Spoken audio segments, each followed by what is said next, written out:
Bismillahirrahmanirrahim. Assalamualaikum warahmatullahi wabarakatuh.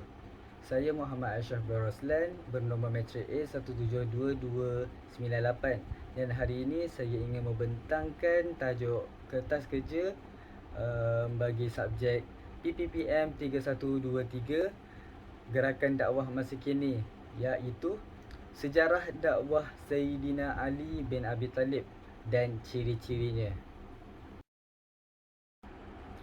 Antara isi kandungan dalam tugasan saya bagi menggambarkan keseluruhan bagi tajuk Sejarah Dakwah Sayyidina Ali dan ciri-cirinya.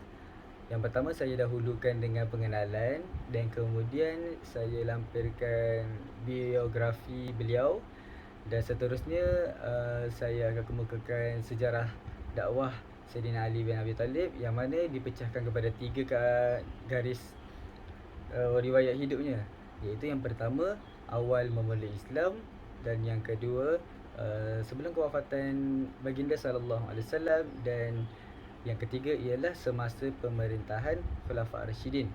Dan hasil daripada sejarah dakwah akan dilampirkan ciri-ciri berkaitan dengan dakwah yang telah dipaparkan oleh Sayyidina Ali bin Abi Talib melalui sejarahnya, yang mana saya dapat pecahkan kepada 4 bahagian, iaitu sifat rendah dirinya, bertindak tidak mengikut nafsu, mempunyai akhlak terpuji, serta berilmu dan berpengalaman. Dan akhir pada pembentangan saya pada hari ini, saya membuat kesimpulan. Itu sahaja. Pengenalan. Sebagaimana yang kita ketahui bahawa dakwah merupakan satu kaedah yang mana menolong manusia untuk berbuat kebaikan, serta memberi petunjuk dengan cara apa? Menyeru mereka untuk melakukan kebaikan dan mencegah mereka untuk hindar daripada perkara yang mungkar, yang mana bertujuan utamanya adalah untuk beriman dan mentaati Allah SWT bersesuaian dengan garis panduan syariat dan akhlak Islamiah. Okey, apabila dikaitkan dengan sejarah Sayyidina Ali bin Abi Talib, bahawa terdapat banyak intipati yang perlu diambil iktibar dan teladan dan dapat diaplikasi dalam kehidupan seharian. Maka berdasarkan tugasan saya pada hari ini, saya dapat bahagikan kepada 3 garis panduan beliau, yang mana yang pertama bermulanya ketika beliau memeluk Islam, yang kedua sebelum wafatnya baginda sallallahu alaihi wasallam, dan yang ketiga pula ialah ketika pemerintahan Khulafa' Ar-Rasyidin, sehinggalah beliau dilantik sebagai khalifah keempat.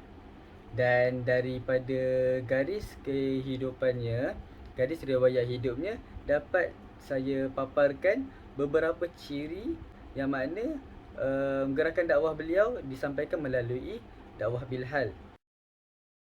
Biografi Sayyidina Ali.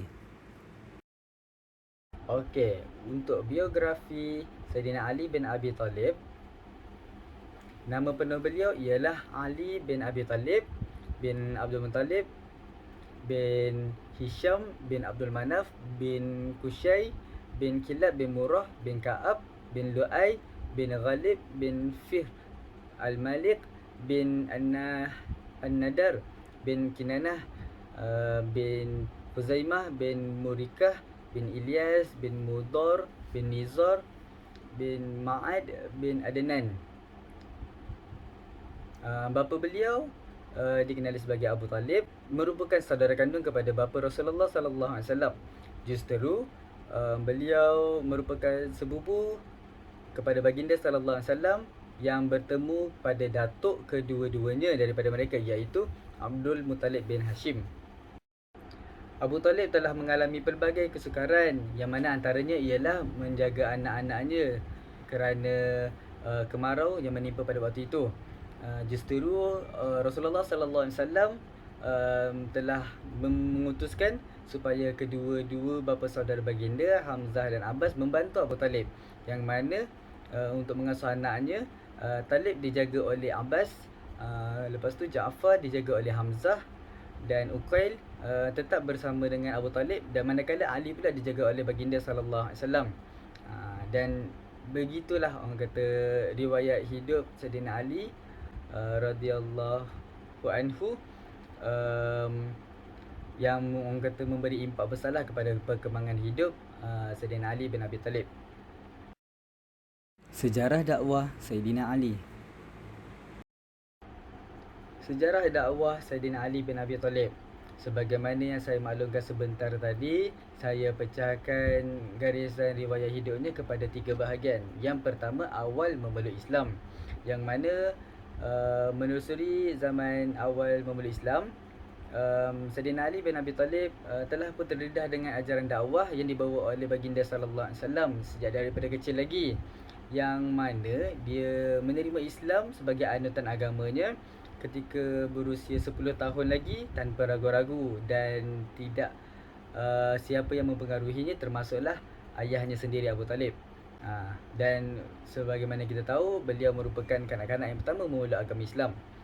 Dan di usia remaja beliau, kebanyakannya diluangkan masa untuk menuntut ilmu serta pengalaman yang banyaklah daripada Rasulullah sallallahu alaihi wasallam sendiri, sehingga beliau membesar menjadi individu yang memiliki sifat-sifat yang sangat unggul lah, persis baginda sallallahu alaihi wasallam. Dan kepribadian Sayyidina Ali juga dipengaruhi melalui aspek keturunan, yang mana beliau mempunyai keturunan nasab kaum Quraisy yang memiliki pelbagai kemuliaan dan didikan serta daripada asuhan daripada baginda sendirilah sallallahu alaihi wasallam. Dan antara pengorbanan dan sumbangan beliau dalam Islam paling besar ketika usia dia masih kecil lagi ialah dengan menggantikan Rasulullah SAW untuk tidur di atas katil baginda. Dan pada malam baginda untuk berhijrah bersama pengikut-pengikutnya. Okey, untuk yang kedua pula, sebelum kewafatan baginda sallallahu alaihi wasallam.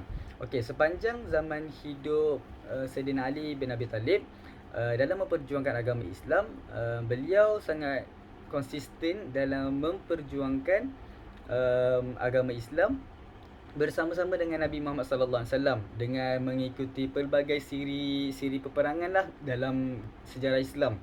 Antaranya ialah sewaktu usia 20 tahun, beliau pertama kali menyertai peperangan bersama Rasulullah SAW dalam Perang Badar. Selain itu, dia juga ditugaskan sebagai pemegang panji-panji selepas Mus'ab bin Umair dalam Perang Uhud.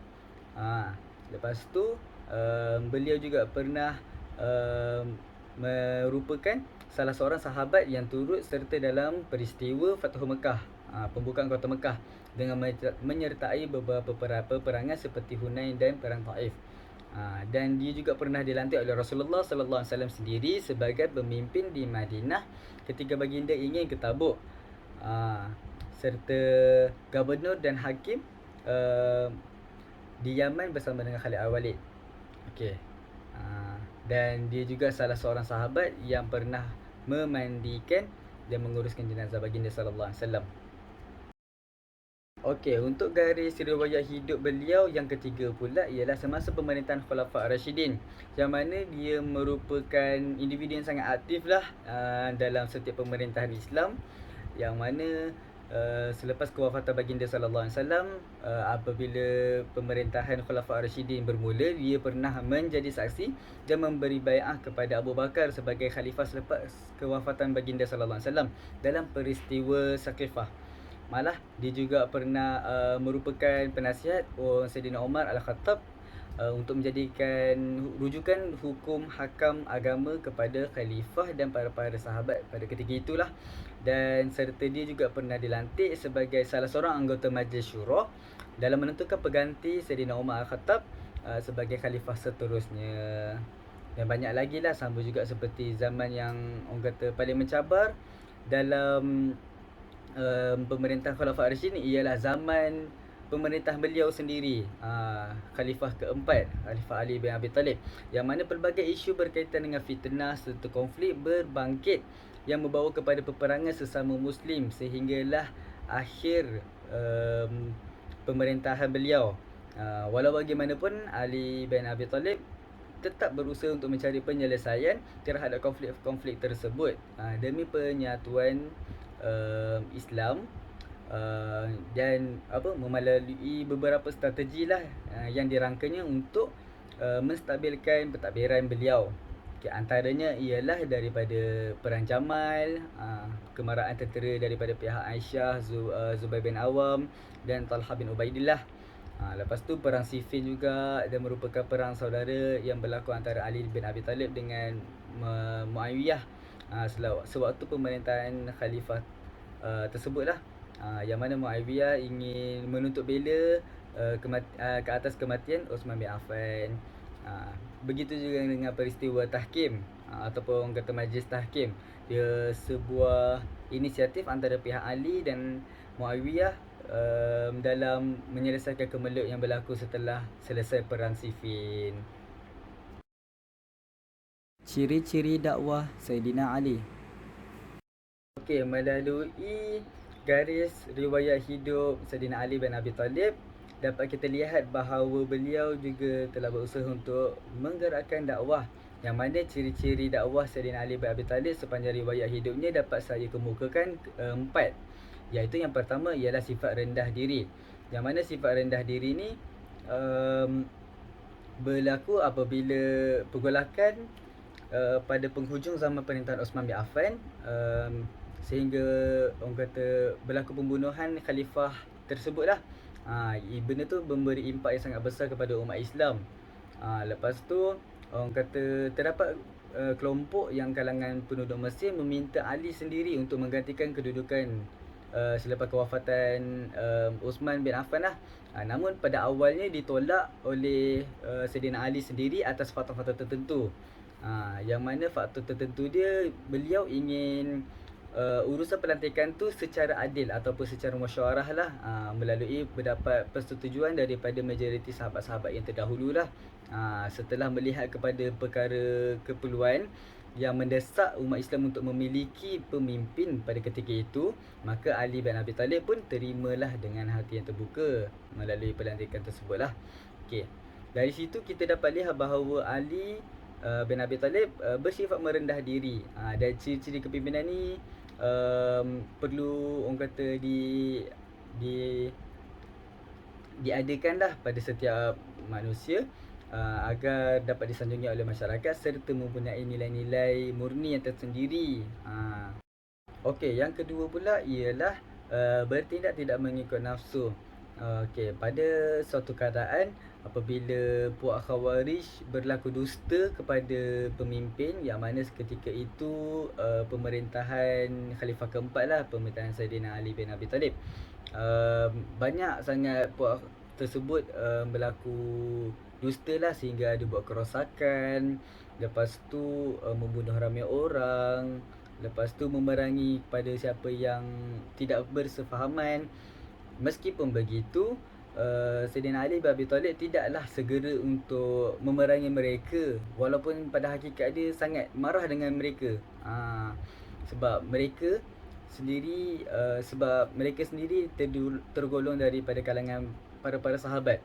Jadi Saidina Ali masih mengenangkan beliau sebagai sahabat yang mana terjalin rapat hubungannya dalam perjuangan sebelum-sebelumnya lah. Oleh itu Ali bin Abi Talib telah pun menghantar seorang utusan yang juga merupakan seorang sahabat Nabi, Abdullah bin Ka'ab, bagi mengajak mereka untuk kembali ke jalan yang benar. Kat situ kita dapat lihat bahawa Saidina Ali bin Abi Talib menzahirkan sifat kasih sayang dan bertoleransi kepada puak Khawarij. Okey, yang ketiga pula, mempunyai akhlak yang terpuji. Sebagaimana yang kita ketahui bahawa Rasulullah sallallahu alaihi wasallam memiliki akhlak yang sangat mulia. Sebagaimana firman Allah dalam surah Al-Ahzab ayat 21, yang bermaksud sesungguhnya telah ada pada diri Rasulullah sallallahu alaihi wasallam suri teladan yang baik, untuk diikutilah. Dan oleh sebab itu, di usia muda dan remaja Saidina Ali bin Abi Talib sendiri, kebanyakannya dia lebih meluangkan masa untuk menuntut ilmu bersama dengan Rasulullah sallallahu alaihi wasallam sehingga beliau membesar sebagai individu yang memiliki sifat-sifat yang sangat unggul lah, yang menjadi pemuda yang sangat cerdas dan berani. Oleh itu, melalui itu perlu juga ada ciri-ciri tersebut dalam gerakan dakwah.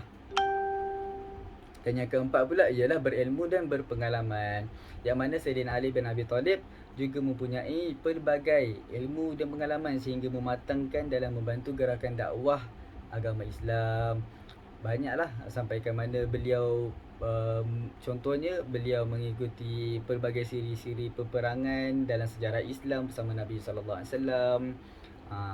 Lepas tu menimba ilmu yang sangat luas lah, banyak ikutan didikan yang penuh daripada Rasulullah sallallahu alaihi wasallam sejak daripada usia kecilnya lagi, yang mana membawa pengalaman sepanjang riwayat hidupnya.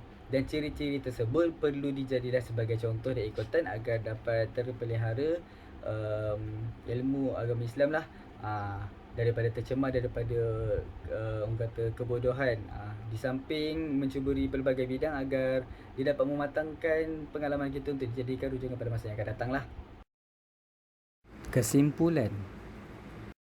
Okey, secara kesimpulan yang dapat saya simpulkan ialah melalui garisan riwayat hidup Sayyidina Ali bin Abi Talib, dapat kita lihat betapa pelbagai banyak sangat liku-liku dalam kehidupan dia dalam memperjuangkan agama Islam, bagi menerusi legasi Rasulullah sallallahu alaihi wasallam lah.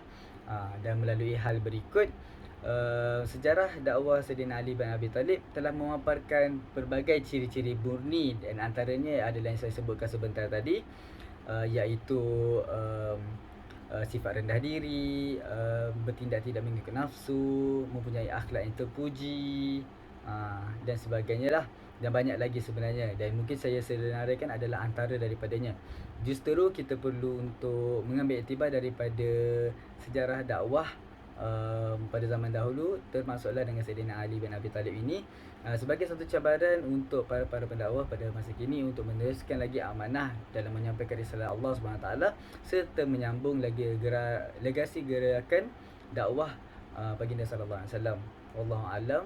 Aku qali hadza wa astaghfirullahal azim li wa lakum. Wassalamualaikum warahmatullahi wabarakatuh.